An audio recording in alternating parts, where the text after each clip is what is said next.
On parle jamais du cerveau d'un joueur et ça m'énerve. Que quand je le regarde dribbler, il pense, il t'amène là, il feinte, il revient, il pense quand il joue, il pense. Et ça pour moi, c'est le plus important dans un joueur.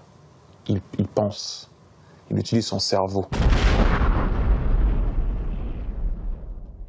L'intelligence de jeu qui peut renvoyer à la tactique est un élément essentiel au football, plus particulièrement au haut niveau. Elle englobe donc les choix sur le terrain lorsque j'ai le ballon, de même mes déplacements, qu'ils soient offensifs ou défensifs. Ça peut être par exemple la manière dont je positionne mon corps, la manière dont je demande le ballon, le fait de choisir entre la passe et la frappe dans certaines situations, et ainsi de suite.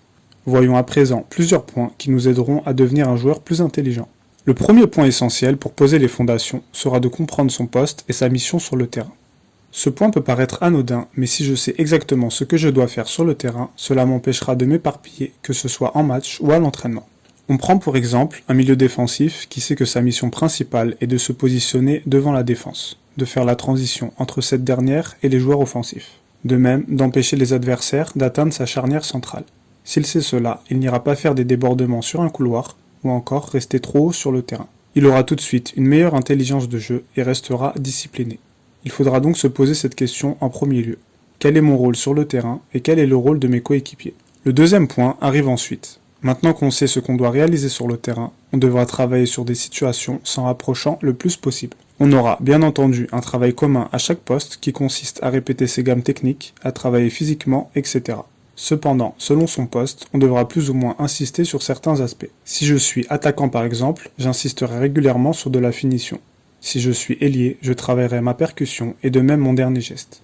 Si je suis défenseur, je me concentrerai sur les duels, la relance, et ainsi de suite selon le poste auquel j'évolue. Ces situations de match devront reproduire des actions que je peux retrouver sur le terrain.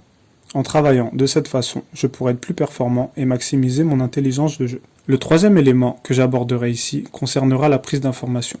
Si je veux être un joueur intelligent, je dois obligatoirement chercher à développer ce point. La prise d'information concernera donc le fait de lever la tête balle au pied, mais également de regarder très régulièrement autour de soi lorsque je n'ai pas le ballon. Cette prise d'information est indispensable car elle me permet de situer mes coéquipiers et mes adversaires.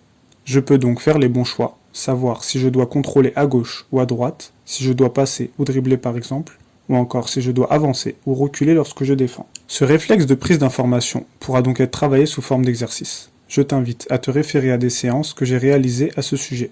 On passe ensuite au quatrième point qui va concerner le travail en dehors du terrain et plus particulièrement le travail d'analyse.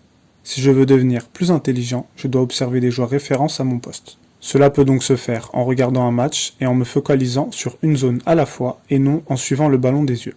En observant un joueur ou une zone en particulier, je pourrai donc analyser les choix et déplacements à reproduire sur le terrain. Je pourrai de même voir les erreurs que je ne devrais pas reproduire. Il sera possible de même de regarder directement des analyses tactiques se trouvant sur YouTube. Ce point ne sera pas à négliger car il contribuera grandement à l'apprentissage. En parallèle à cela, je donnerai un cinquième conseil qui consiste à jouer régulièrement et notamment sur des oppositions. Le fait de jouer régulièrement va nous permettre d'avoir une approche beaucoup plus pratique.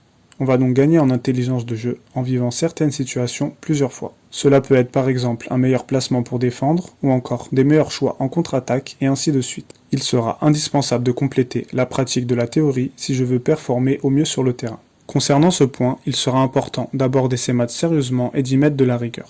On peut s'amuser tout en étant sérieux et impliqué. Enfin, le sixième et dernier conseil que je donnerai sera le fait de faire régulièrement des bilans et des autocritiques sur ses performances. Le fait d'être perfectionniste dans son travail et de vouloir corriger les erreurs ne pourra que conduire à une progression. Après un match ou un entraînement, je devrais immédiatement tirer les leçons des points que j'aurais pu mieux réaliser, que ce soit techniquement, physiquement ou en l'occurrence tactiquement. Ça peut par exemple être une action ratée, un mauvais positionnement du corps ou autre. Après avoir compris ce que je pourrais améliorer, je me focaliserai tout de suite sur les prochaines séances. Si dans le cas contraire, je ne prends pas de recul sur mes performances et que je ne suis pas perfectionniste, je continuerai de faire les mêmes erreurs et je pourrais difficilement prétendre à être un joueur intelligent.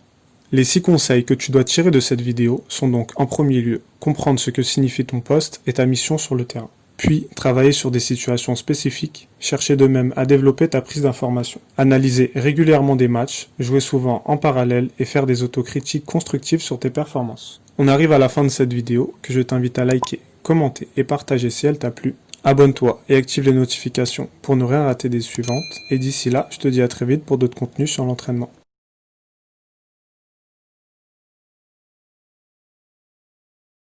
Et donc voilà, je recommande ce livre pour les footballeurs.